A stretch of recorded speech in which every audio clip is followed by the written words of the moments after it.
Hello hello बच्चों, quantum lab में आपका फिर से स्वागत है। तो आज के इस वीडियो में हम स्टार्ट करने वाले हैं सिंपल हार्मोनिक मोशन के नेक्स्ट लेसन को। ठीक है, तो सबसे पहले हम बात कर रहे थे कि लास्ट क्लास में हमने डिस्कस क्या क्या किया था। तो लास्ट क्लास में हमने बात किया था विजुअलाइजेशन ऑफ एसएचएम के बारे में। आगे बढ़ने से पहले हम जस्ट एक छोटा सा कॉन्सेप्ट रिकॉल कर लेते हैं। जैसे कि यहाँ पे एक बॉल है, ठीक है। अब ये बॉल रेस्ट पे, इस जगह पे ये कैसा है? रेस्ट पे है तो मतलब इक्विलिब्रियम में है ये। और ये कैसा इक्विलिब्रियम है? This is stable equilibrium, right. कैसा इक्विलिब्रियम है ये? स्टेबल इक्विलिब्रियम है, स्टेबल इक्विलिब्रियम, राइट। अब इसको हल्का सा इसके इक्विलिब्रियम पोजीशन से हल्का इसको मूव करेंगे यहाँ पे, तो क्या होगा? अगर इसको यहाँ मूव कर दे तो ये वापस इधर आने की कोशिश करेगा, अपने मीन पोजीशन पे आने की कोशिश करेगा, राइट। ये इसका जो है मीन, इसको बोल सकते हैं हम मीन पोजीशन।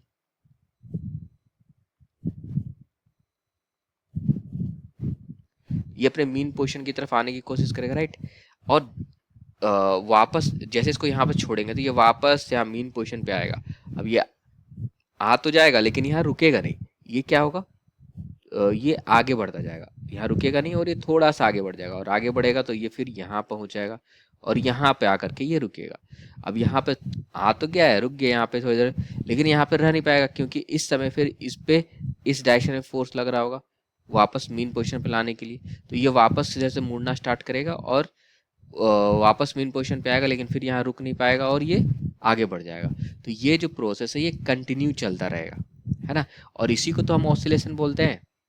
तो यहाँ से एक बात क्लियर होगी कि जो ऑसिलेशन है वो स्टेबल इक्विलिब्रियम, खास करके जो एसएचएम है वो किसके फिनोमेना है? स्टेबल इक्विलिब्रियम का फिनोमेना है। तो SHM is stable equilibrium phenomena, right.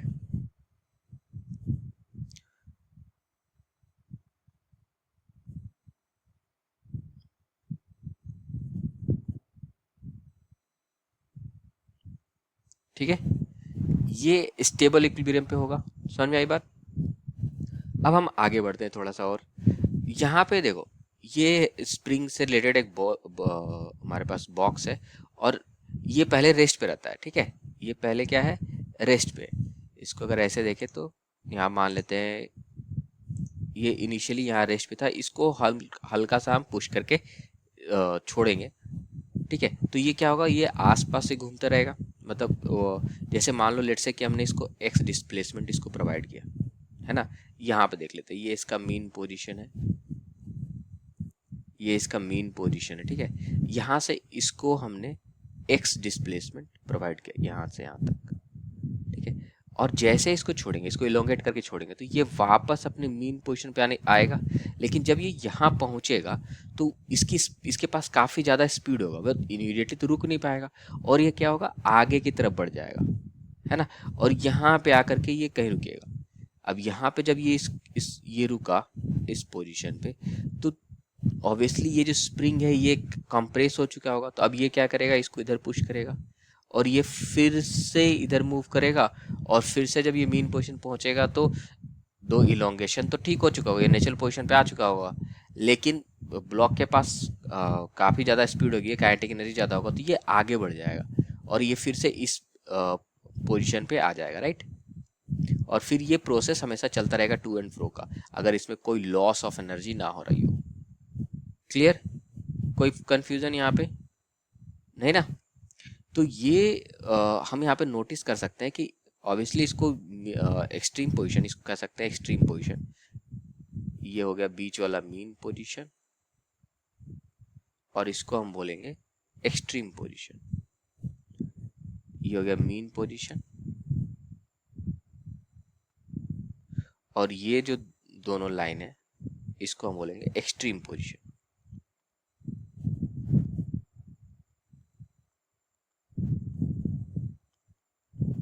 ठीक है। अभी इंटरेस्टिंग बात ये है कि जैसे ही इसको हमने यहाँ डिस्प्लेस किया, डिस्प्लेसमेंट इस डायरेक्शन में हो रहा है, तो इस पे एक रीस्टोरिंग फोर्स लग रहा होता है, इस डायरेक्शन में, है ना, जो इसको वापस इसके मीन पोजीशन पे लाने की कोशिश कर रहा होता है, और इसके चलते ही ये जो बॉक्स है ये एक्सट्रीम पोजीशन पे जा करके रुक जाता है, मोमेंटली यहाँ पे स्टॉप हो जाता है ना। और यहाँ से हमने देखा था, इक्वेशन भी डिराइव किया था, f is equals to minus k x. अब देखो, इक्वेशंस के बारे में आगे बढ़ने से पहले हम ना कुछ की पॉइंट्स के बारे में, की टर्मिनोलॉजी के बारे में बात कर लेते हैं। तो वो क्या क्या है, तो सबसे पहला जो हमारा टर्मिनोलॉजी है वो एम्पलीट्यूड है। अब ये एम्पलीट्यूड क्या होता है, तो एम्पलीट्यूड होता है maximum displacement of particle from its mean position. जैसे कि ये इसका मीन पोजीशन है, तो इससे जो पार्टिकल का मैक्सिमम डिस्प्लेसमेंट कहाँ हो रहा है, ये, ठीक है। तो ये जो पार्ट है इसको कहेंगे हम एम्पलीट्यूड, ये जो लेंथ है इसको कहेंगे हम एम्पलीट्यूड, ठीक है। यहाँ भी अगर ये मीन पोजीशन है तो ये होगा हमारा एम्पलीट्यूड, ये लेंथ इसको कहेंगे हम एम्पलीट्यूड, और यहाँ पे भी ये जो लेंथ होगा वो ये हो जाएगा एम्पलीट्यूड, ठीक है। तो एम्पलीट्यूड हो गया, the maximum displacement of the particle from the centre of oscillation is called amplitude of the oscillation. इसको हम डिनोट करते हैं कैपिटल ए से, ठीक है। और इसका जो यूनिट होता है, सिंस ये डिस्टेंस है तो इसका यूनिट क्या हो जाएगा, मीटर, कोई दिक्कत। फिर आता है टाइम पीरियड। अब टाइम पीरियड क्या होता है, तो ऑब्वियसली एक कंप्लीट ऑसिलेशन में जितना टाइम लगता है इस पार्टिकल को एक वन कंप्लीट ऑसिलेशन करने में जितना टाइम लगता है उसको कहेंगे हम टाइम पीरियड। अब ये टाइम पीरियड फिर क्या हो जाएगा, तो देखो जैसे यहाँ मीन पोजीशन स्टार्ट हुआ, पूरा कंप्लीट ऑसिलेशन कब होगा, यहाँ से यहाँ गया पार्टिकल, जब यहाँ से यहाँ गया, यानी कि अगर हम ऐसे देखें तो पार्टिकल ये है मीन पोजीशन, पार्टिकल यहाँ से ए तक गया, फिर वापस लौट के इस मीन पोजीशन पे आया, फिर यहाँ से इस एक्सट्रीम पोजीशन पे गया, माइनस ए कह सकते हैं इसको, और फिर यहाँ से लौट के मीन पोजीशन पे आया, है ना। तो ये एक वन साइकिल कंप्लीट हो गया। इसको कंप्लीट करने में जो टाइम लगेगा उसको कहेंगे time period. The time taken in one complete oscillation is called time period. इसको टी से डिनोट करते हैं और इसका यूनिट क्या हो जाएगा, यस सेकेंड, क्या हो जाएगा, सेकेंड। अब आता है फ्रीक्वेंसी। फ्रीक्वेंसी क्या होता है, अब फ्रीक्वेंसी का जो जनरल सेंस होता है कि number of oscillation done in 1 second, एक सेकेंड में कितना ऑसिलेशन होता है पार्टिकल का in SHF, that is called frequency. अब फ्रीक्वेंसी को यूनिट, जो फ्रीक्वेंसी का यूनिट होता है, फ्रीक्वेंसी को मेजर करते हैं number of oscillation per second में, ठीक है। और इसका जो एसआई यूनिट होता है वो होता है हर्ट्ज। ऐसे सिंपल जो यूनिट बोल सकते हैं एसआई यूनिट की तरह से हर्ट्ज। इसको हम डिनोट करते हैं एन से, ठीक है, कोई दिक्कत, या एफ से, दोनों रिप्रेजेंट करेंगे फ्रीक्वेंसी। और ये होगा 1/टाइम पीरियड। फॉर्मूला क्या हो गया, 1/टाइम पीरियड फ्रीक्वेंसी का, ठीक है। और इसका यूनिट क्या हो जाएगा, तो यूनिट बोल दिया मैंने हर्ट्ज, क्या, हर्ट्ज। अब आता है हमारे पास एक और टर्म एंगुलर फ्रीक्वेंसी। अभी हमने फ्रीक्वेंसी मेजर किया था, वो क्या था, number of oscillation per second, ठीक है। एंगुलर फ्रीक्वेंसी भी ऑसिलेशंस को ही मेजर करता है, पर इंस्टेड ऑफ साइकिल पर सेकेंड में ये मेजर करता है रेडियन पर सेकेंड में, मतलब कि it represents how fast an object oscillates, ठीक है। और इसका यूनिट क्या होता है, रेडियन पर सेकेंड, ठीक है। अब इसको रिलेट कैसे करते हैं, तो इसको रिप्रेजेंट करते हैं ओमेगा से, किसको रिप्रेजेंट करते हैं, ओमेगा से, और ये होता है 2π/T, या फिर omega is equal to the 2πf। ये दोनों रिलेशनशिप है एंगुलर फ्रीक्वेंसी के लिए, कोई दिक्कत। तो ये जो चारों टर्मिनोलॉजी थे जो हम फ्रीक्वेंटली यूज करेंगे एसएचएम में, ठीक है। इनके अलावा दो और टर्म्स होते हैं, फेज एंड फेज कांस्टेंट। इसके बारे में जब मैं इक्वेशन बता दूंगा तब मैं फिर से वापस आकर के ये एक्सप्लेन करूंगा, ठीक है। अब बात करते हैं इक्वेशन ऑफ एसएचएम के बारे में, राइट। अब देखो, जैसे हमने काइनेमेटिक्स में सीखा था, जब भी इक्वेशंस फाइंड कर रहे थे तो टोटल 4 वेरिएबल थे हमारे पास।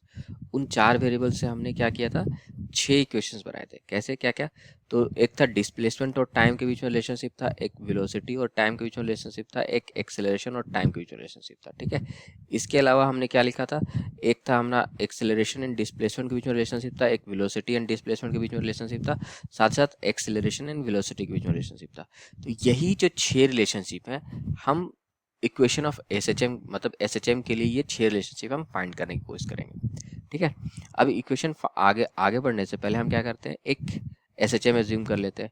फॉर एग्जाम्पल जैसे कि एक एस एच एम है, एक पार्टिकल है जो सिंपल हार्मोनिक मोशन में वो सिलेक्ट कर रहा है। ठीक है, ये इसका एक्सट्रीम पोजीशन है, यहाँ पे ये हो गया माइनस ए, ये हो गया ए, ये हो गया इसका मीन पोजीशन। और at t is equal to 0 पे, ठीक है, टी इज इक्वल टू 0 पे पार्टिकल एक सर्टेन डिस्प्लेसमेंट यहाँ पे है। ठीक है, कुछ समझ में आई बात। और ये इधर जा रहा है, पॉजिटिव एक्सट्रीम पॉइंट की तरफ जा रहा है। ये हो गया हमारा एस एच एम। अब इसके लिए हमें पता है कि F इज इक्वल्स टू क्या होता है हमारे पास, माइनस के एक्स, और फोर्स इज इक्वल टू होता है मास इनटू एक्सेलरेशन। तो हम लिख सकते हैं mass into acceleration is equals to minus k x, और यहाँ से हमारे पास आ जाएगा A is equals to minus k by m x.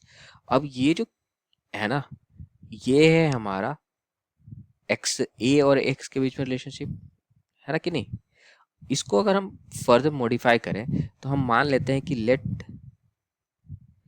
Omega equals to omega square equals to k upon m. ठीक है, इसको omega square equals to k upon m अगर हम मान लेते हैं तो ओमेगा इज इक्वल्स टू क्या आ जाएगा हमारे पास, ओमेगा है angular frequency, right, square root k upon m. ये एक इम्पोर्टेंट फॉर्मूला है एंगुलर फ्रीक्वेंसी के और मास के बीच में। तो हम एक्सेलरेशन को क्या लिख सकते हैं, माइनस ओमेगा स्क्वायर एक्स, है ना, कोई दिक्कत नहीं।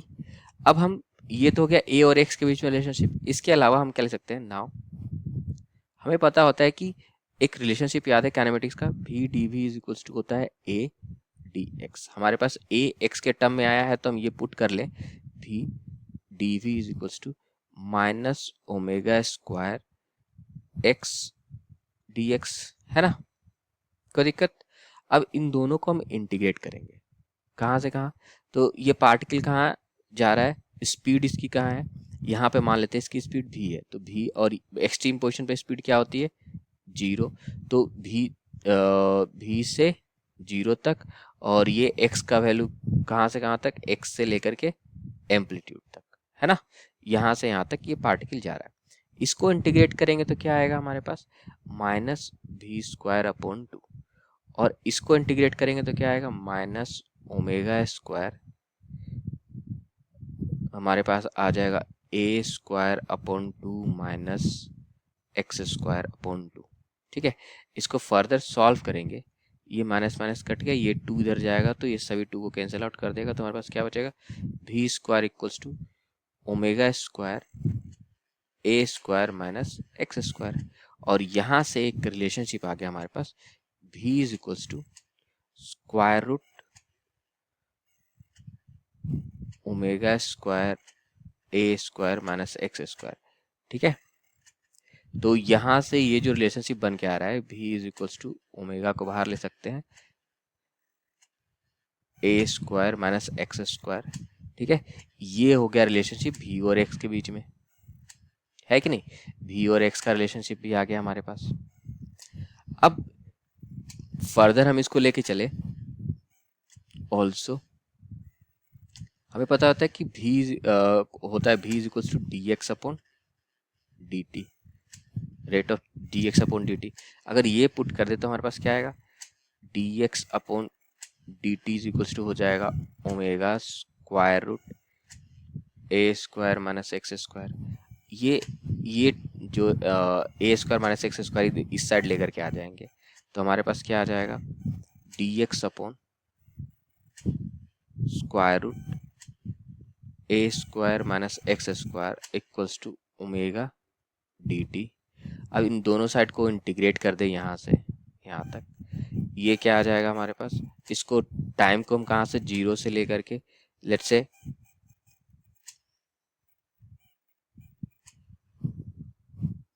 t तक इंटीग्रेट करते हैं, और x को, ये इसको हम लिख लेते हैं x नॉट से लेकर के x तक। ठीक है, तो इसको अगर हम इंटीग्रेट करेंगे हमारे पास आ जाएगा साइन इनवर्स का, इसके बाद जो हमारा रिलेशनशिप आएगा वो आएगा sine inverse x upon a minus sine inverse x upon x not upon a equals to omega t. ठीक है, और इसको अगर हम सॉल्व करें तो हम इसको लिख सकते हैं, ठीक है, इसको क्या लिख सकते हैं, x equals to a sine omega T plus sine inverse x not upon a। ठीक है, ऑब्वियसली ये इधर लेके गए तो omega T plus sine inverse X not upon A, और फिर आ जाएगा X upon A equals to sine omega T plus sine inverse X not upon A. ठीक है, और X equals to A sine omega T plus sine inverse X not upon ए।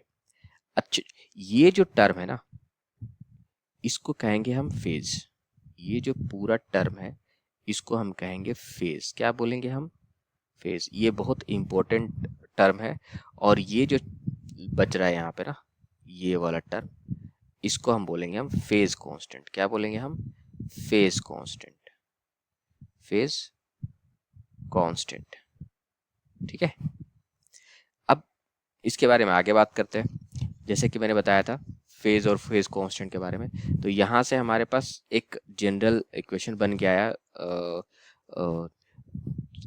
एक SHM का, कि x is equals to A sine omega T, और ये जो term है ना phase constant sine inverse X not upon A, इसको हम सिंपल ऐसे प्लस फाई के रूप में लिख देंगे। ये है हमारा general equation of SHM।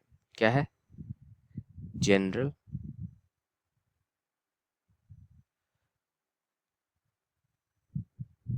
Equation of SHM। ठीक है, अच्छा, ये जो फेज है और फेज कांस्टेंट है इसके बारे में बात कर लेते हैं। ठीक है, क्योंकि इससे पहले मैंने बोला था जब इक्वेशन बताऊंगा तब समझाऊंगा। ठीक है, तो अब बात करते हैं फेज के बारे में। फेज यहाँ पे हमने जिसे लिखा है x is equals to A sine omega T plus phi, ये है जनरल इक्वेशन। इसको हम बोलेंगे फेज। क्या बोलेंगे हम, फेज। तो फेज बेसिकली क्या है, एक एंगल है जो SHM में पोजीशन को रिप्रेजेंट करता है।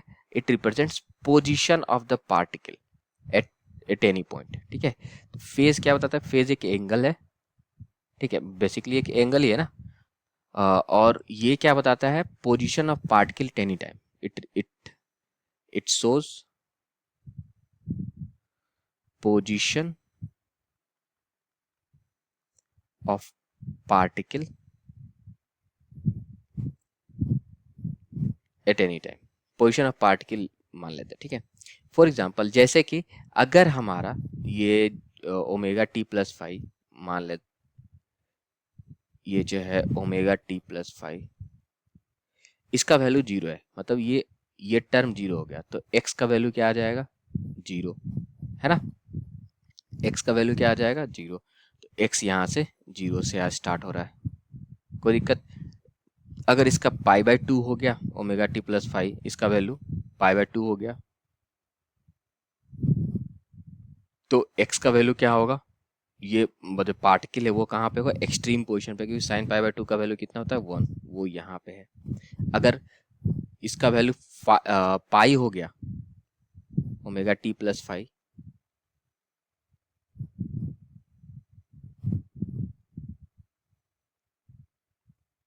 अगर इसका वैल्यू पाई हो गया तो ये हो जाएगा -1। बेसिकली ये निगेटिव रिप्रेजेंट करेगा, 0 होगा लेकिन ये निगेटिव की तरफ जा रहा होगा। वो क्यों, वो भी मैं बताता हूँ। ठीक है, तो फॉर एग्जांपल अभी थोड़ी देर के लिए मान लो कि ये यहाँ पे हो जाएगा, और ये 3 पाई बाय 2 लेंगे तो ये एक्सट्रीम पोजीशन यहाँ पे आ जाएगा, है कि नहीं। और 2 पाई लेंगे तो फिर से 0 रहेगा यहाँ पे। तो ये जो पार्टिकल के पोजीशन को रिप्रेजेंट कर रहा है। अब डाउट कहाँ पे आ रहा है हमारे पास, कि अगर ओमेगा टी प्लस फाइव का वैल्यू 0 है और पाई है तो यहाँ पे है, लेकिन पार्टिकल इधर जा रहा है, ये कैसे पता चल रहा है? तो इसके लिए हमें एक और एक्सप्रेशन पढ़ना पड़ेगा यहाँ पे। ये तो हो गया जनरल इक्वेशन ऑफ डिस्प्लेसमेंट और टाइम के बीच में, यानी कि एक्स और टी का पता चल गया मेरे पास। हम यहाँ से इसको डिफ्रेंशिएट करके स्पीड का भी फाइंड कर सकते हैं। तो v इज इक्वल टू क्या हो जाएगा, a omega cos omega T plus five, है ना। यहाँ से हमारे पास स्पीड का निकल गया, वी टी के बीच में रिलेशनशिप निकल गया कि नहीं निकल गया। और साथ ही साथ अगर हम एक्सेलरेशन भी फाइंड करें तो इसको फिर से डिफ्रेंशिएट करेंगे तो क्या आ जाएगा, minus A omega square sine omega T plus five, है ना। और ये कुछ जाना पहचाना नहीं लग रहा एक्सप्रेशन, कैसे? देखो A sine omega T plus five, A sine omega T plus five, तो इसको ऐसे लिख सकते हैं A equals to minus omega square X, है ना।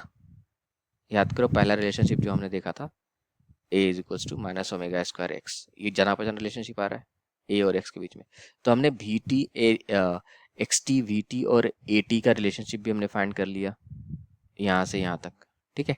अब ये इन दोनों के बीच में अगर हम दिखना चाहें, हमें पता है कि इन दोनों को हम स्क्वायर करके सम कर सकते हैं कि नहीं कर सकते।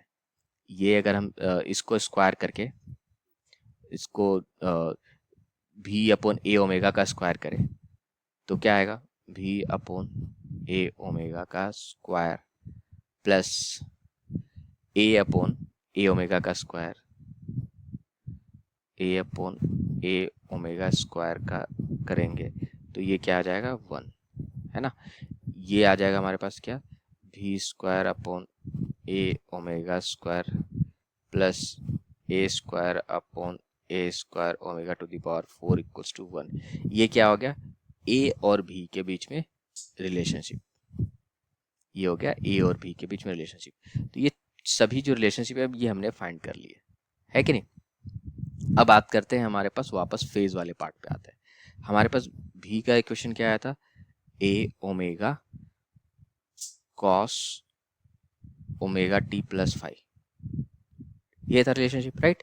अगर यहाँ पे देखें ये 0 पुट करते हैं तो यहाँ पे हो जाएगा v इज इक्वल्स टू क्या आ जाएगा, ए ओमेगा प्लस में, यानी कि पार्टिकल इधर जा रहा है।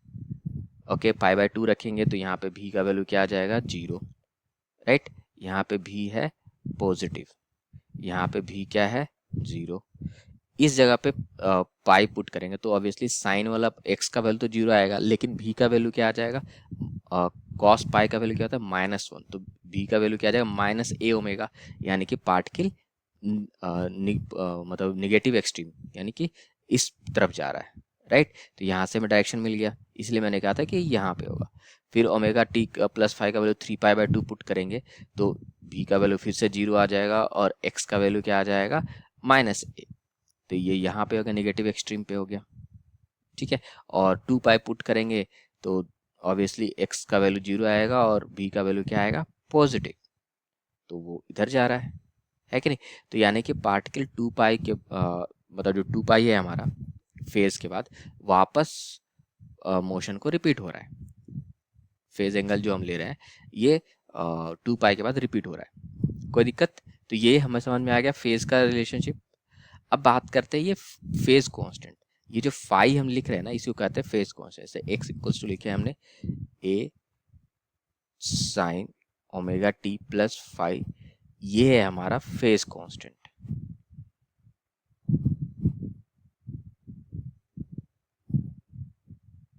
और फेज कांस्टेंट क्या बताता है कि t इज इक्वल टू 0 पे पार्टिकल का पोजीशन क्या था, ओके। अब देख लो यहाँ पे हम बात कर सकते हैं कि एम्पलीट्यूड जो है वो डिपेंड करता है initial energy given to the system.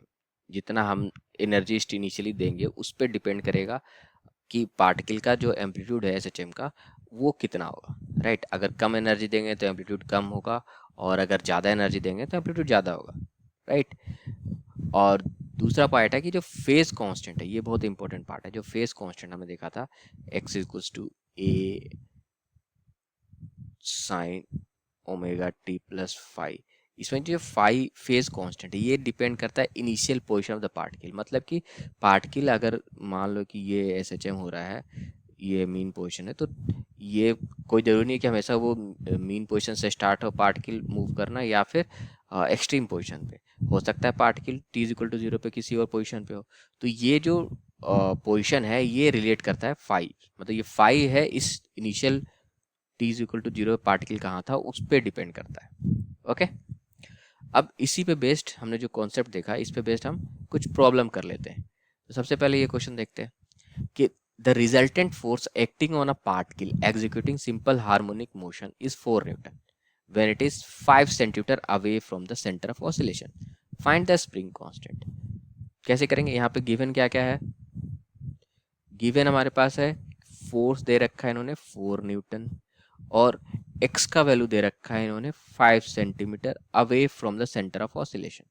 ठीक है, तो हमारे पास पता है कि a is equals to F is equals to क्या होता है माइनस के एक्स, और हमें पूछा गया है यहाँ पे एक्स के का वैल्यू कितना हो जाएगा माइनस एफ अपॉन के, एफ अपॉन एक्स, और इसको के सिंस पॉजिटिव होता है तो इसको हम क्या कर लेंगे, हम मोड निकाल लेंगे। मोड क्यों कर रखा हमने, क्योंकि ये तो फोर्स और एक्स के बीच में डायरेक्शन के बारे में बात हो रहा है होता है राइट, कि अगर फोर्स डिस्प्लेसमेंट इधर है तो फोर्स का डायरेक्शन इधर होगा। ये तो सिर्फ इसके लिए, पर अगर मैग्नीट्यूड की बात करें तो ये हम ले लेंगे मोड। ठीक है, क्योंकि ये तो पॉजिटिव है, के स्प्रिंग कांस्टेंट है या फिर एस एच एम कांस्टेंट है in case of any other oscillation S H M. तो यहाँ पे क्या आ जाएगा हमारे पास, सिंपल 4/5 सेंटीमीटर। ये अच्छा, ये सेंटीमीटर में तो इसको हम एसआई में कन्वर्ट करना पड़ेगा, तो इसको हम लिख सकते हैं 5 × 10⁻⁻2 मीटर इंटू 10⁻⁻2। तो दैट मीन्स 400, यहाँ पे ये हो जाएगा 400 divide by 5, that means 80 newton metre. ये हो जाएगा के का वैल्यू। कोई प्रॉब्लम है यहाँ पे? नहीं, आगे बढ़े। अब ये क्वेश्चन देखते हैं। इस क्वेश्चन में क्या दे रखा है कि equation of a particle executing simple harmonic motion is x equals to 5 metre sine pi per second t plus π/3। Write down the amplitude, time period and maximum speed. Also find the velocity at t is equal to 1 second. अब ये काफ़ी interesting है, क्योंकि हमें ये ना question जो है ना इसमें हमें मिल जाएगा डायरेक्ट जो स्टैंडर्ड इक्वेशन है, जो जनरल इक्वेशन है एस एच एम का, उससे। जैसे कि जनरल इक्वेशन क्या होता है एस एच एम का, x is equals to a sine omega T plus 5, ये होता है। अब यहाँ पे इसको, इन दोनों इक्वेशन को अगर कंपेयर करें तो हमारे पास क्या मिल जाएगा हमें, a इक्वल्स टू हो जाएगा 5 मीटर, ओमेगा का वैल्यू आ जाएगा हमारे पास पाई, ठीक है, पाई रेडियन पर सेकेंड, और फाई का वैल्यू हो जाएगा π/3। तो सबसे पहले तो आंसर हमारा यही मिल गया एम्पलीट्यूड का। एम्पलीट्यूड क्या हो जाएगा भाई, एम्पलीट्यूड हो गया हमारे पास, अगर हम बात करें एम्पलीट्यूड के बारे में, एम्पलीट्यूड हो गया हमारा π/3, दिस इज एम्पलीट्यूड। अब पूछा गया है हमारे पास टाइम पीरियड। अब टाइम पीरियड का रिलेशनशिप क्या होता है, टाइम पीरियड कहाँ से कैलकुलेट करेंगे, तो टाइम पीरियड के लिए हमारे पास रिलेशन होता है 2π/ω। ये ओमेगा का वैल्यू हमारे पास है ऑलरेडी पाई, तो time period is equal to कितना हो जाएगा 2π divide by pi which means 2। तो हमारे पास टाइम पीरियड का वैल्यू हो गया 2 सेकेंड, ये हो गया टाइम पीरियड। ठीक है, अब हमारे पास पूछा गया है कि मैक्सिमम स्पीड। अब मैक्सिमम स्पीड में समझते हैं क्या होता है। अगर हम वापस अपने एस एच एम के मोशन को अगर उसको विजुअलाइज करें तो ये हो गया -a निगेटिव एक्सट्रीम और ये पॉजिटिव एक्सट्रीम। ठीक है, अब जब यहाँ से पार्टिकल जा रहा होता है तो इस पॉइंट पे पूछा गया मैक्सिमम स्पीड। मैक्सिमम स्पीड कहाँ होता है, बीच में, है ना। मैक्सिमम स्पीड पे हमारे पास क्या होता है, मैक्सिमम स्पीड पे जो पार्टिकल का पोजीशन होता है क्या, यहाँ पे हमारे पास ये हो जाएगा हमारे पास v इज इक्वल्स टू, अगर इक्वेशन लिखे v is equals to a omega cos omega t plus 5। अगर हम इस पूरे इक्वेशन को देखें, ये क्या हो गया, स्पीड का इक्वेशन हो गया, है ना। अगर हम मैक्सिमम वैल्यू बात करें वी मैक्स, तो वी मैक्स क्या होगा, ए ओमेगा, है ना। This is a omega. जब ये जो पूरा जो फेज है हमारा, ये फेज का वैल्यू हो जाएगा 0, तो हमारे पास आ गया वी मैक्स का वैल्यू ए ओमेगा। ए पता ही हमें, और ओमेगा का वैल्यू हमें पता है, ओमेगा का वैल्यू कितना है, पाई। तो वी मैक्स कितना आ जाएगा हमारे पास, ए, दिस इज 5, और ओमेगा का वैल्यू दे रखा है पाई, तो 5 pi. This is V max. अब ये तो 3 आंसर हो गए। इसके अलावा हमें फाइंड करना है कि also find the velocity at t is equal to 1 second. अब इसको फाइंड करने के लिए हम एक टर्म यूज करेंगे। नॉर्मली टर्म क्या, इक्वेशन लिख लेंगे, x is equal to A sine omega T plus 5, ये जनरल इक्वेशन है। सबका वैल्यू पुट कर दे तो क्या आ जाएगा यहाँ पे, ए का वैल्यू हमारे पास है क्या, this is 5 sine pi second, 5 sine pi t plus हमारे पास कितना है, पाई बाय 3। अब हमारे पास ये तो x का रिलेशनशिप हो गया, ठीक है। हमें निकालना है क्या, find the velocity at t is equal to 1 second. अगर हम वेलोसिटी का एक्सप्रेशन लिखे तो ए ओमेगा, राइट। तो यहाँ पे 5 पाई साइन, साइन नहीं होगा यहाँ पे, कोस होगा, cos pi t plus pi by 3। This is what. अब हमें निकालना है t is equal to 1 second पे स्पीड। तो t का value at t is equal to 1 second अगर हम बात करें, तो v का वैल्यू कितना होगा, 5 pi cos pi plus pi by 3। अगर इसको हम सॉल्व करें तो ये कितना हो जाएगा, 5 pi cos pi plus pi by 3 कितना हो जाएगा, माइनस कॉस पाई बाय 3। और कॉस पाई बाय 3 का वैल्यू कितना होगा, 1/2। तो ये आ जाएगा -5/2 मीटर पर सेकेंड। ये हो गया v एट 1 सेकेंड, ठीक है। इजी था। अगर हमें सारे एक्सप्रेशन याद हो ना, डिस्प्लेसमेंट डिस्प्लेसमेंट टाइम का, वेलोसिटी टाइम का, एक्सेलरेशन टाइम का, एक्सेलरेशन विद डिस्प्लेसमेंट का, वेलोसिटी विद डिस्प्लेसमेंट का, तो मोस्ट ऑफ द क्वेश्चन जो है हम आराम से सॉल्व कर सकते हैं। ये इजिली सॉल्व हो गया, राइट। अब एक क्वेश्चन देखते हैं। अगर ये क्वेश्चन देखें, ये थोड़ा सा कॉन्सेप्चुअल क्वेश्चन है, इसको ध्यान से समझना। The time period of a particle in a simple harmonic motion is equal to the time between consecutive appearance of the particle at a particular point in its motion. This point is, अब यहाँ पे समझना है हमें, a time period of a particle in simple harmonic motion is equal to time between consecutive appearance of the particle at a particular point in its motion. This point is, हमसे पूछा गया है कि अगर एक पार्टिकल जो SHM execute कर रहा है, ये हो गया इसका मीन पोजीशन, तो ये हो गया एक्सट्रीम पोजीशन, राइट। तो किसी भी पॉइंट पे अगर 2 बार लगातार वो आ जाए तो उसका जो टाइम पीरियड होगा, मतलब अगर 2 बार आए तो उसको हम टाइम पीरियड बोल सकें, ऐसा। अगर मान लो कि पार्टिकल यहाँ से स्टार्ट हुआ, इस जगह से इसका स्टार्ट हो रहा है, यहाँ से ये गया, सबसे पहले क्या है, मीन पोजीशन, इसको चेक करते हैं, राइट। तो मीन पोजीशन पे एक बार यहाँ से गया, मान लो पार्टिकल ऐसे जा रहा है, यहाँ से स्टार्ट हुआ, पार्टिकल यहाँ गया और यहाँ से घूम करके वापस आया, तो वापस इस पॉइंट पे आया। तो इस पॉइंट को 2 बार क्रॉस कर रहा है, लेकिन क्या ये जो टाइम लगा यहाँ से यहाँ तक आने, इसको हम टाइम पीरियड बोलेंगे, नहीं। तो ये ऑप्शन हमारा इनकरेक्ट हो गया। फिर ऑप्शन सी देखते हैं, between the mean position and the positive extreme, यानी कि इस पॉइंट पे मान लो फिर से अगेन यहाँ से पार्टिकल स्टार्ट हुआ और यहाँ पहुँचा, एक कोई पॉइंट ले लेते हैं जो मीन पोजीशन और पॉजिटिव एक्सट्रीम के बीच में है। ये पॉजिटिव एक्सट्रीम है, ये पॉइंट हम ले रहे हैं, कोई पॉइंट। यहाँ से पार्टिकल स्टार्ट हुआ, ये पार्टिकल इधर गया, इस पॉइंट को क्रॉस किया, वापस आते समय फिर से इस पॉइंट को ये क्रॉस करेगा। क्या ये जो टाइम है यहाँ से क्रॉस करके यहाँ, इसको टाइम पीरियड बोलेंगे, बिल्कुल नहीं। तो ये ऑप्शन भी रॉन्ग हो गया। ऑप्शन डी भी देख लेते हैं, between the mean position and the negative extreme. Similarly अगर हम यहाँ पे एक पॉइंट ले लें, मान लो पार्टिकल यहाँ से गया, पार्टिकल सपोज यहाँ से स्टार्ट हो, इससे पहले से स्टार्ट हो रहा है, ठीक है। तो मान लो पार्टिकल यहाँ से स्टार्ट हुआ, ये हमारा मोशन का पार्ट है, पार्टिकल यहाँ से स्टार्ट हुआ, समझ रहे बात को। पार्टिकल अगर यहाँ से स्टार्ट हुआ और इधर जा रहा है, और ये हमारा मीन पोजीशन से निगेटिव एक्सट्रीम के बीच का पॉइंट है, इस पॉइंट को यहाँ पे क्रॉस करेगा और वापस घूम के आएगा फिर से यहाँ पे क्रॉस करेगा। भाई ये पूरा एक कंप्लीट ऑसिलेशन नहीं हो रहा। कंप्लीट ऑसिलेशन कब होता है? जब पूरा एक राउंड हो जाता, कवर होता। ठीक है, तो ये भी ऑप्शन गलत है। अब हम देखते हैं ऑप्शन बी। बहुत लोग सोच रहे होंगे कि ऑप्शन बी मैंने क्यों नहीं चूज किया। इसका रीज़न बताता हूँ। क्योंकि अगर मैं ये पहले बता देता तो ये चारों ऑप्शन, ये तीनों ऑप्शन मैं एक्सप्लेन नहीं कर पाता। अगर पार्टिकल यहाँ से स्टार्ट हो रहा है एक एक्सट्रीम पोजीशन पे, तो दूसरी बार जब ये इस एक्सट्रीम पोजीशन पे आएगा तो तभी आएगा जब ये कंप्लीट एक ऑसिलेशन हो जाए। उससे पहले तो कभी नहीं आएगा, चाहे इस एक्सट्रीम से स्टार्ट हो चाहे इस एक्सट्रीम से स्टार्ट हो।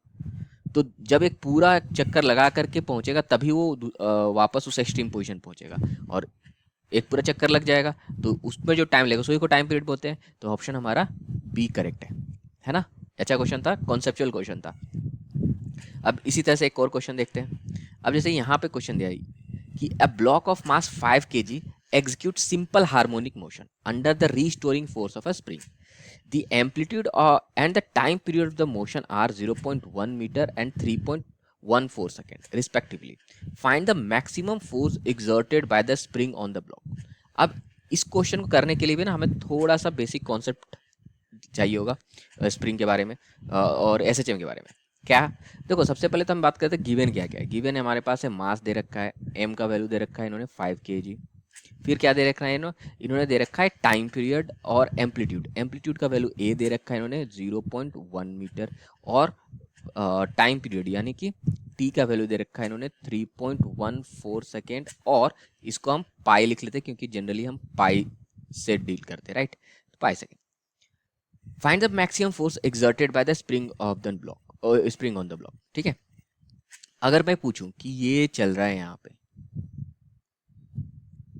ठीक है, ये हो रहा है यहाँ पे, अब बताओ मैक्सिमम फोर्स कहाँ पे लगेगा। अगर मैं बोलूँ कि स्प्रिंग पे, ये स्प्रिंग के चलते एक स्प्रिंग है हमारा यहाँ पे और स्प्रिंग के चलते ये पार्टिकल है यहाँ पे कनेक्टेड है, मतलब ये मीन पोजीशन हो गया और ये यहाँ जा रहा है और ये वापस आ रहा है। ये हो गया प्लस एक स्ट्रीम और ये माइनस है। ठीक है, ये मीन पोजीशन हो गया। तो इस पे इस ब्लॉक पे मैक्सिमम फोर्स कब लगेगा? तो सिंपल है, हमारे पास हमें पता है कि F इज इक्वल्स टू क्या होता है -kx। ठीक है, अब मैक्सिमम फोर्स कब लगेगा? जब x मैक्सिमम होगा, राइट। यानी कि हम बात कर सकते हैं, और x मैक्सिमम कब होगा? जब x क्या है? Mean position displacement.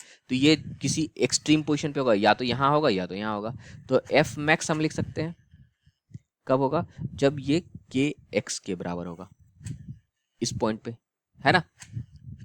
ठीक है, अब हमारे पास पूछा गया है कि मैक्सिमम फोर्स एक्सर्टेड। तो मैक्सिमम फोर्स हम निकालेंगे कैसे?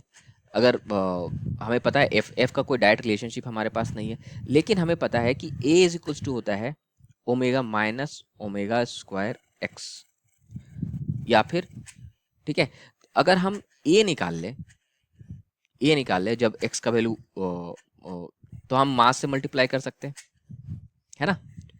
तो हम ये लिख सकते हैं,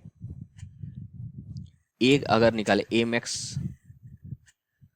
तो ये हो जाएगा mode of omega square x, और एक्स के जगह पे क्या पुट कर देंगे हम? एम्पलीट्यूड। ओमेगा का वैल्यू कैसे फाइंड आउट करेंगे? ये समझ में आया एम एक्स कैसे निकाला मैंने? ओमेगा स्क्वायर ए। और फोर्स निकालना हमें, अगर फोर्स निकालना हमें तो मास से मल्टीप्लाई कर देंगे। तो एफ मैक्स का वैल्यू कितना होगा? एम ओमेगा स्क्वायर ए।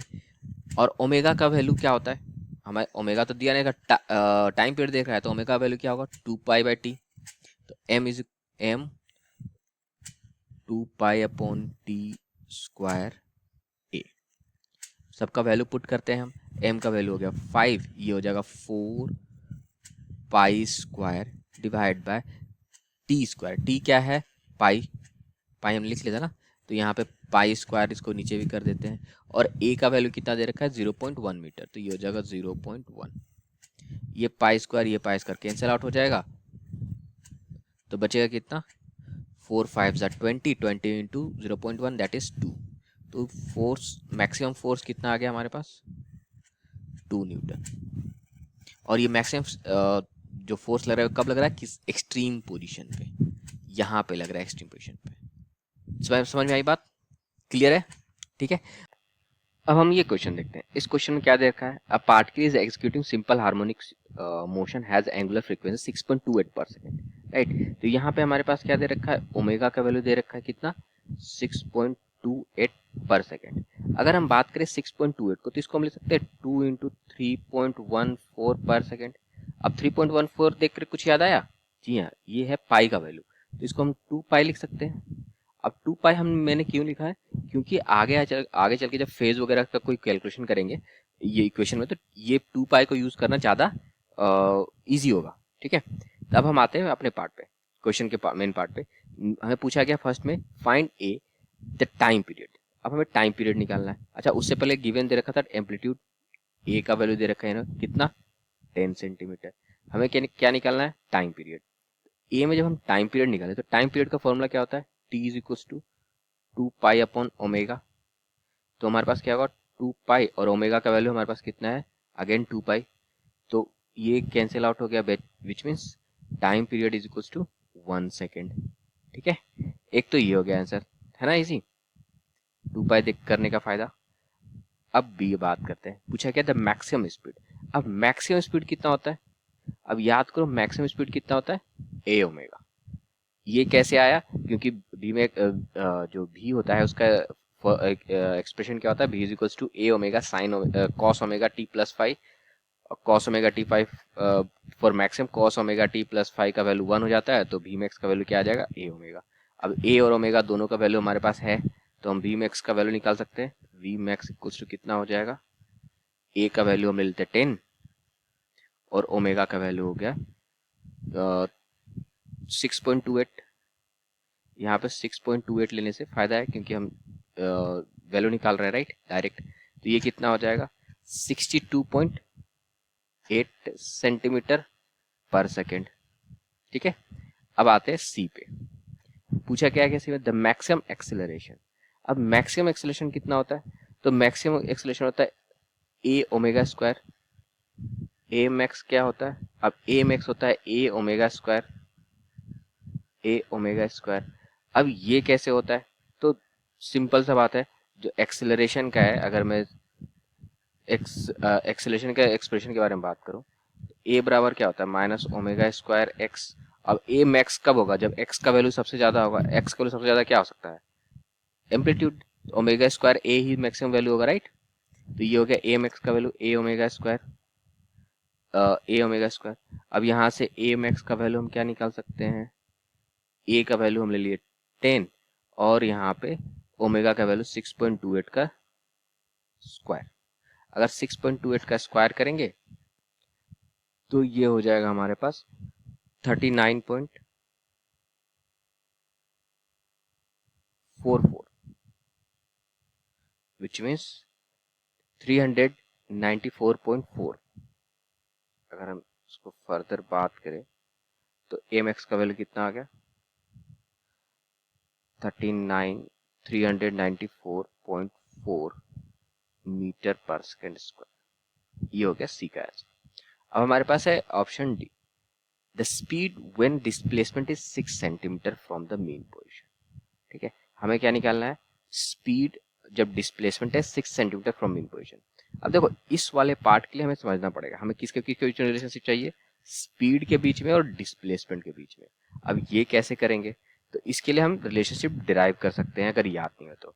अब याद करो, हमारे पास जो जनरल इक्वेशन होता है मोशन का, एसएचएम का, तो क्या होता है, X equals to A sine omega T plus 5 और स्पीड का कितना होता है, A omega cos omega T plus 5।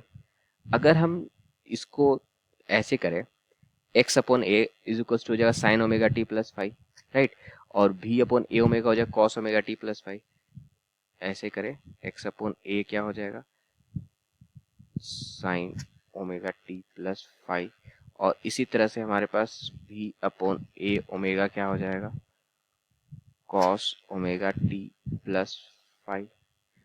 अगर इन दोनों को स्क्वायर करके सम कर दे तो क्या आएगा हमारे पास, एक्स अपॉन ए का whole square plus v upon ए ओमेगा का whole square, and that will come out to B sine square omega T plus 5 plus cos square omega T plus 5। और ये क्या हो जाएगा 1, ठीक है। और यहाँ से इसको फर्दर सिंप्लीफाई करें तो ए स्क्वायर को अगर हम कॉमन ले लें तो हमारे पास क्या बचेगा, 1/a² x square plus v square upon omega square equals to 1। और यहाँ से हमारे पास एक रिलेशनशिप बन के आ जाएगा, x square plus v square upon omega square equals to A square. हम ये वाला जो रिलेशनशिप है इसका यूज करके इसको सॉल्व कर सकते हैं, इस वाले क्वेश्चन को। इसमें बोला क्या गया है कि एक डिस्प्लेसमेंट कितना है, 6 सेंटीमीटर, और हमें निकालना है स्पीड का वैल्यू। डिस्प्लेसमेंट हमारे पास है, ठीक है। तो हम इसको कैसे सॉल्व कर सकते हैं, सिंपल सा, हमारे पास एक्स का वैल्यू दे रखा है इन्होंने, एक्स का वैल्यू कितना दे रखा है, 6 सेंटीमीटर।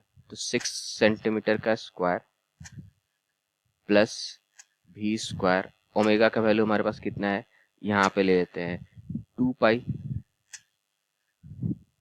2 पाई का square, and that would be equals to A square. A का वैल्यू कितना है, 10 का स्क्वायर, कितना हो जाएगा, वी स्क्वायर अपॉन 2 पाई का square, and that would be equals to 100 minus 36, यानी कि 64। और यहाँ पे क्या हो जाएगा, वी स्क्वायर इक्वल्स टू 2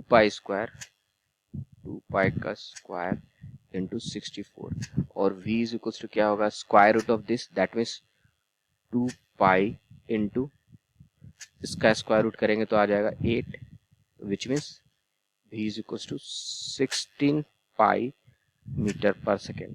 अब पाई का वैल्यू पुट करके एग्जैक्ट वैल्यू पार्ट कैलकुलेट कर सकते हैं, और या इसको यही आंसर छोड़ सकते हैं, ठीक है। That would be okay as well. तो v is equal to 16 pi metre per second, आराम से इजी कैलकुलेट कर सकते हैं। अब हमारे पास आया है ये तो हो गया डी का, ई का क्या होगा आंसर। ई में बोला गया था speed at t is equal to 1/6 second assuming that the motion starts from rest at t is equal to 0। अब ये बड़ा इंटरेस्टिंग पार्ट है, हमें निकालना है स्पीड, v और t के बीच में रिलेशनशिप, ठीक है। लेकिन हमारे पास फाई का वैल्यू पता नहीं है, यहाँ पे क्या हमें पता है, t पता है ना। अगर हम e के बारे में बात करें तो हमारा जो स्पीड होता है v और t के बीच में relationship, A omega cos omega T plus five. अब देखो यहाँ पे वेरिएबल क्या क्या है, हमारे पास ये टाइम वेरिएबल है और फाइव भी वेरिएबल है ना। हमें हमें v निकालना है। अब ये फाइव का जब से वैल्यू पता नहीं होगा, पूरे इसको हम सॉल्व नहीं कर सकते, राइट। अब इसके लिए क्या है, यहाँ पे ध्यान से देखो, एक चीज दे रखा है क्या, assuming that the motion starts from rest at t is equal to 0, यानी कि t is equal to 0 पे v का वैल्यू 0 था, राइट। हम यही इनिशियल कंडीशन का यूज करके इसको हम सॉल्व करेंगे। तो हम यहाँ लिख सकते हैं एट t इक्वल टू 0 क्या था हमारे पास, v इक्वल टू 0। हम ये दोनों पुट करके देखें तो 0 इक्वल्स टू क्या आएगा हमारे पास, a ओमेगा कॉस, और ये टर्म 0 हो जाएगा तो बचेगा सिर्फ फाइव, है ना। अगर इसको फर्दर सॉल्व करें तो हमारे पास क्या आ जाएगा, cos five equal to 0, cos five equal to 0, इसका मतलब जो नियरेस्ट वैल्यू होगा, सबसे स्मॉलेस्ट वैल्यू ऑफ फाइव क्या हो जाएगा, π/2, है ना। तो फाइव का वैल्यू हमारे पास π/2 आ गया। अब ये जो वैल्यू है इसमें पुट करके हम एट जो टाइम दे रखा है वो निकालेंगे 1/6 सेकेंड। तो हम यहाँ अब कैलकुलेट करेंगे एट t इक्वल्स टू 1/6 बोला गया है सेकेंड पे।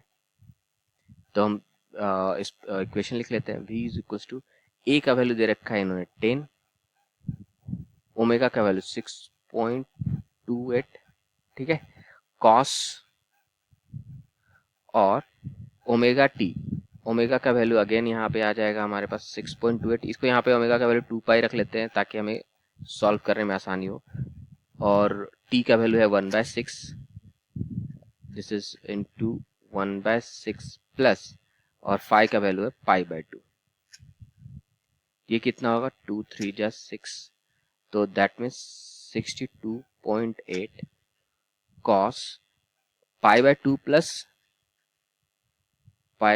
प्लस ये हो जाएगा π/3। अब cos π/2 प्लस ये π/3, cos π/2 प्लस π/3 ये हो जाएगा sin π/3, 62.8 sin π/3, और sin π/3 का वैल्यू कितना होता है, √3/2, तो 62.8 इंटू √3/2, ठीक है, कोई दिक्कत यहाँ पे, और ये आ जाएगा मीटर पर सेकेंड। ये जब हम आगे चल के जाएंगे कहीं से कोई दिक्कत नहीं ना। अब ये आ जाएगा हमारे पास 1.4 √3 मीटर पर सेकेंड, ये हो गया v at t is equal to 1.1/6। Easy है, समझ में आया कैसे सॉल्व हो रहा है। इस टाइप के क्वेश्चन आराम से हो सकते हैं, है ना।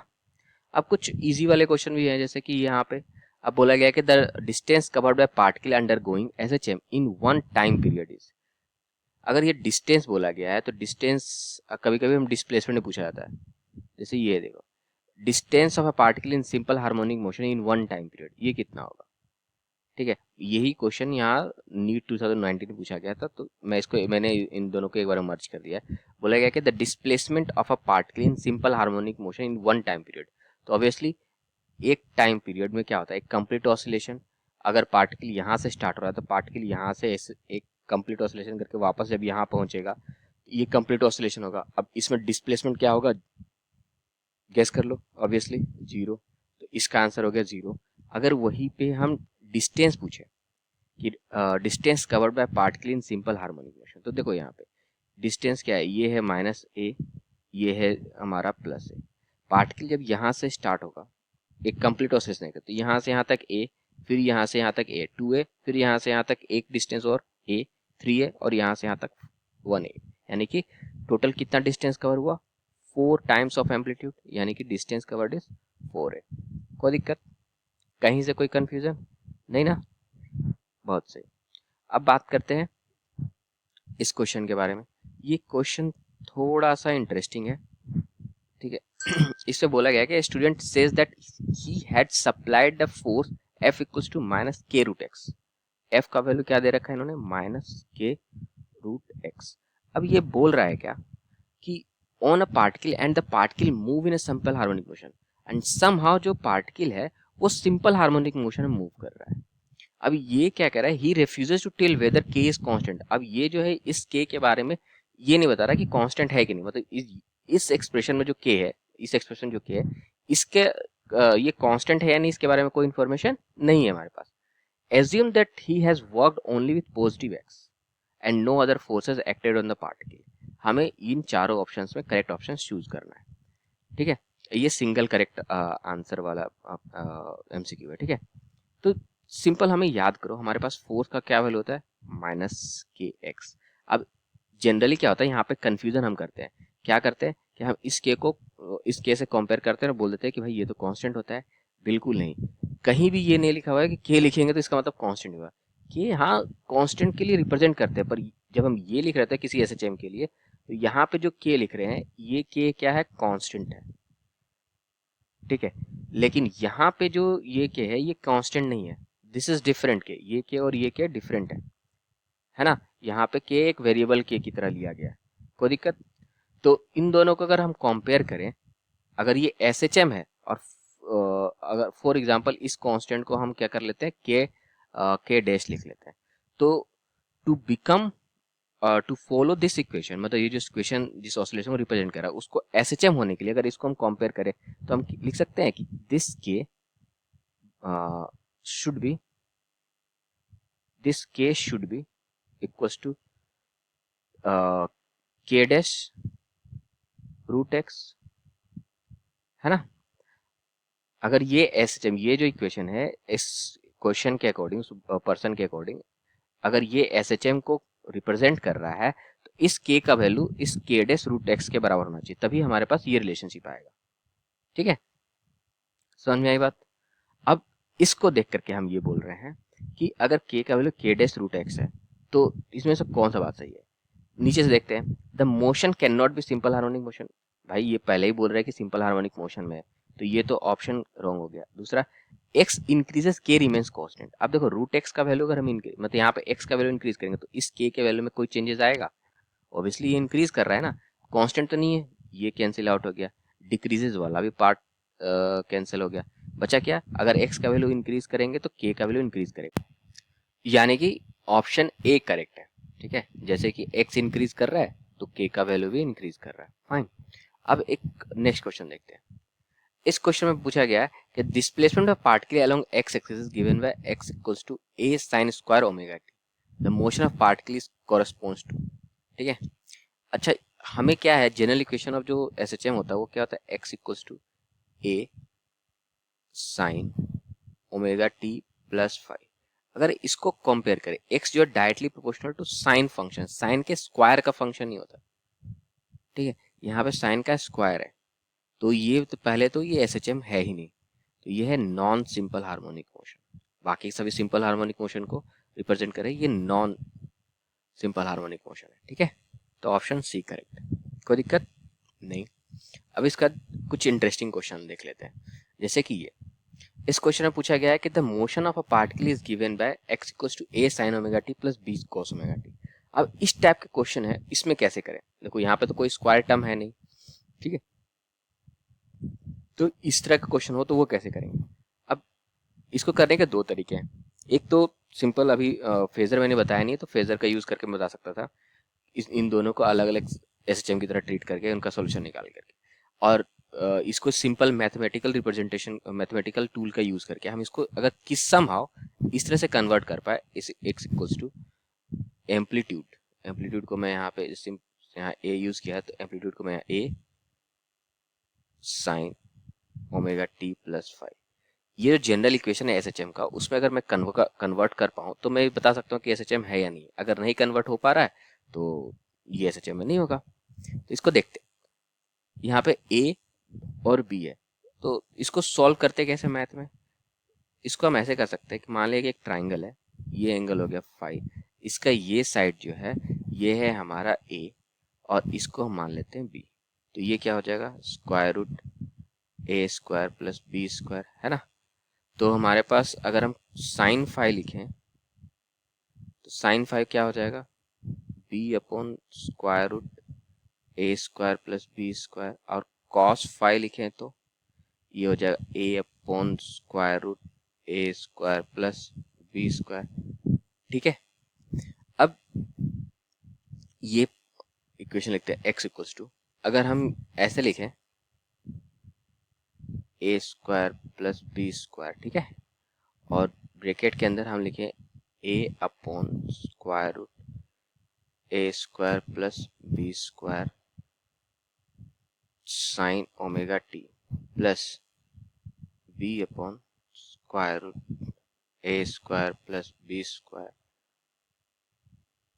Cos omega t. तो ये हमारा क्या है, बेसिकली साइन फाइव, और ये है कॉस फाइव।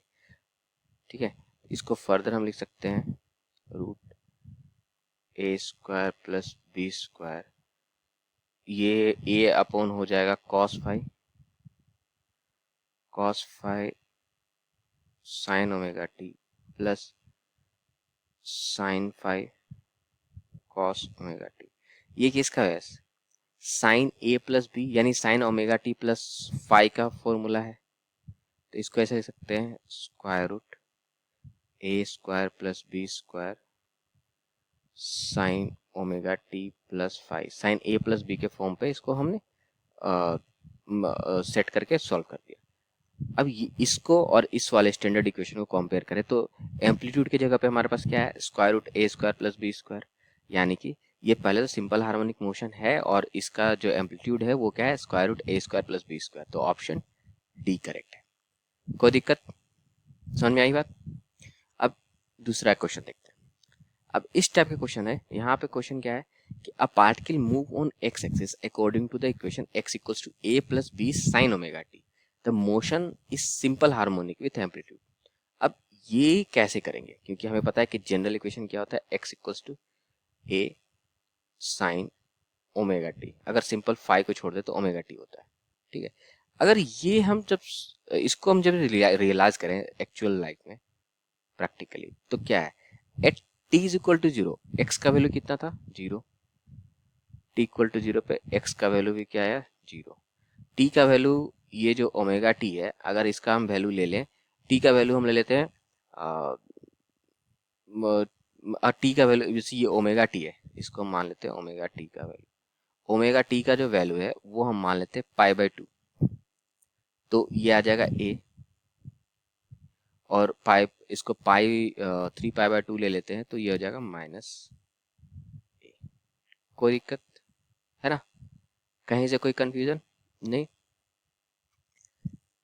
अगर सेम इस वाले का मोशन को अगर देखें तो x equals to A plus B sine omega t था, ठीक है। 4x equals to A plus B sine omega t. जब t का वैल्यू हमारा ओमेगा टी का वैल्यू 0 है तो x का वैल्यू कितना है a। t का वैल्यू अगर 0 पुट करेंगे यहाँ पे तो ये पूरा टर्म 0 हो गया, तो x का वैल्यू कितना आएगा a। अगर ओमेगा टी का वैल्यू पाई/2 कर ले तो यहाँ पे जो टर्म आएगा यहाँ पे a प्लस बी आएगा x का वैल्यू, और अगर साइन ओमेगा टी का वैल्यू हमारे पास -1 आया इसका, तो हमारे पास क्या हो जाएगा a plus A minus B, A minus B, ठीक है। यानी कि मीन पोजीशन हो गया ए और पार्टिकल जो है इसके अराउंड वाइब्रेट कर रहा है। तो इस केस में एम्पलीट्यूड क्या होगा? ए माइनस बी से ए प्लस बी तक जा रहा है तो एम्पलीट्यूड क्या हुआ? सिर्फ बी हुआ ना एम्पलीट्यूड, ठीक है। तो ये है इसको रियलाइज करने का कि एम्पलीट्यूड कैसे होगा। इसका दूसरा तरीका क्या है कि जो कांस्टेंट पार्ट है उसको हम ऐसे लिख सकते हैं x minus A equals to B sine omega t. अब ये करने से क्या हो गया कि हमने जो मीन पोजीशन है पहले जो 0 था उसको अब ए पे शिफ्ट कर लिया। अब x minus A equals to B sine omega t, यहाँ पे देखो दिख रहा है क्या हमारे पास b क्या है, b हो गया हमारे पास एम्पलीट्यूड, ठीक है। अब देखते हैं ये क्वेश्चन, ये 19 का क्वेश्चन है। अभी जो पिछले दोनों क्वेश्चन की ये इसका कॉम्बिनेशन है, ठीक है। अब यहाँ पूछा गया है कि y equal to A naught plus A sine omega T plus B cos omega t है, तो इसका एम्पलीट्यूड पता करना है। तो सिंपल है, हम क्या लिख सकते हैं इसको y माइनस ए नोट, क्योंकि ये एम्पलीट्यूड में काउंट नहीं होगा, तो जिसमें ए नोट का पार्ट है वो तो पहले ही हट गया, ये दोनों तो पहले ही कट गए। y माइनस ए नोट क्या हो गया a sine omega T plus B cos omega T. और अभी जस्ट हमने देखा था कि अगर ये है इस टाइप का एक्सप्रेशन आता है, इसको लिख सकते हैं स्क्वायर रूट ए square plus B square sine omega T plus phi. और ये फाई का वैल्यू क्या है, तो फाई हमारा है, इसको हम कर सकते हैं, ये हो जाएगा हमारे पास ए और ये हो गया बी, ये हो गया फाई। या 10 फाई इक्वल्स टू क्या है, 10 फाई इक्वल्स टू है बी अपॉन, ठीक है। तो यहाँ पे एम्पलीट्यूड क्या हुआ, स्क्वायर रूट ए स्क्वायर प्लस बी स्क्वायर, तो ऑप्शन सी करेक्ट है, ठीक है। कोई दिक्कत नहीं। तो दैट्स इट फॉर टुडे, मिलते हैं फिर नेक्स्ट वीडियो में, तब तक के लिए बाय।